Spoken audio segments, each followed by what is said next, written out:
बद्रीनाथ धाम उत्तराखंड के चमोली जिले में अलकनंदा नदी के तट पर नर और नारायण पर्वतों के मध्य स्थित एक पवित्र धार्मिक स्थल है। यहाँ भगवान बद्रीनाथ के बद्रीनारायण रूप की पूजा होती है। मान्यता है कि बद्रीनाथ की यात्रा के बिना बाकी सभी तीर्थ धामों की यात्रा अधूरी है। भौगोलिक दृष्टि से यह स्थान हिमालय क्षेत्र की ऊंची पर्वतमालाओं के मध्य स्थित है। हिमालयी क्षेत्र की रुक्ष मौसमी दशाओं के कारण मंदिर वर्ष में सिर्फ 6 माह की अवधि के लिए ही खुला रहता है। बद्रीनाथ में बद्रीनारायण की 1 मीटर लंबी शालिग्राम से निर्मित मूर्ति है, जिसके बारे में कहा जाता है कि इसे आदि गुरु शंकराचार्य ने नारद कुंड से निकालकर यहाँ स्थापित किया था। यह मंदिर उत्तर भारत में स्थित है। रावल कहे जाने वाले यहाँ के मुख्य पुजारी दक्षिण भारत के केरल राज्य के नंबूदरी संप्रदाय के ब्राह्मण होते हैं। बद्रीनाथ मंदिर से जुड़ी अनेक पौराणिक कथाएं हैं। एक पौराणिक कथा के अनुसार दंबोदर्व नाम का एक राक्षस सूर्य भगवान का बहुत बड़ा भक्त था। उसने सूर्य देव की तपस्या कर उन्हें प्रसन्न कर उनसे सहस्त्र कवच का वरदान मांगा, और यह कवच केवल वही तोड़ सकता था जिसने 10,000 वर्ष की तपस्या की हो।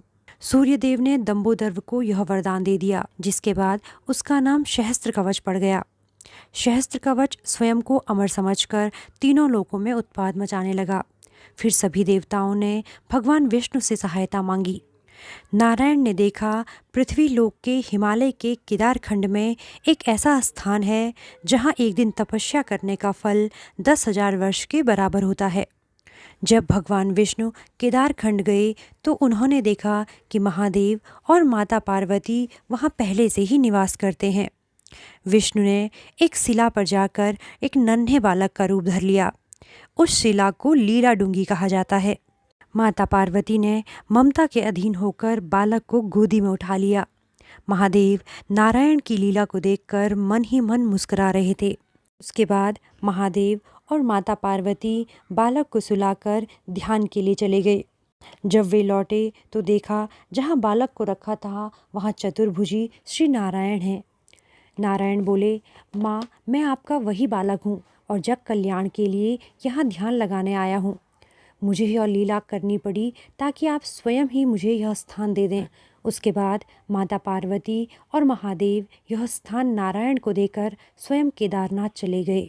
फिर नारायण ध्यान चिंतन में लीन हो गए। उनके धरती लोक में ध्यान चिंतन में लीन होने के कारण माता लक्ष्मी भी केदार खंड आ गई, और जहाँ नारायण ध्यान चिंतन में लीन थे वहाँ पे बद्री के पेड़ के रूप में नारायण को धूप, बारिश और बर्फ से बचाने लगी, ताकि नारायण के आत्मचिंतन में किसी प्रकार की बाधा न आए। जब श्री नारायण का ध्यान टूटा तो माता लक्ष्मी की सेवा से अति प्रसन्न हुए और माता को वरदान दिया कि आपने बद्री के वृक्ष के रूप में मेरी सेवा की है तो मेरा यह प्रिय स्थान बद्री नारायण के नाम से विख्यात होगा, और जब कभी भी मेरा नाम लिया जाएगा तो मुझसे पहले आपका नाम लिया जाएगा। विष्णु पुराण, महाभारत, स्कंद पुराण जैसे कई ग्रंथों में इस मंदिर का उल्लेख मिलता है। यह मंदिर हिंदुओं के 4 प्रमुख धामों में से एक है और साथ ही उत्तराखंड के 4 प्रमुख छोटे धामों में भी गिना जाता है। ऐसी और इन्फॉर्मेटिव वीडियोस के लिए चैनल को ज़रूर सब्सक्राइब करें।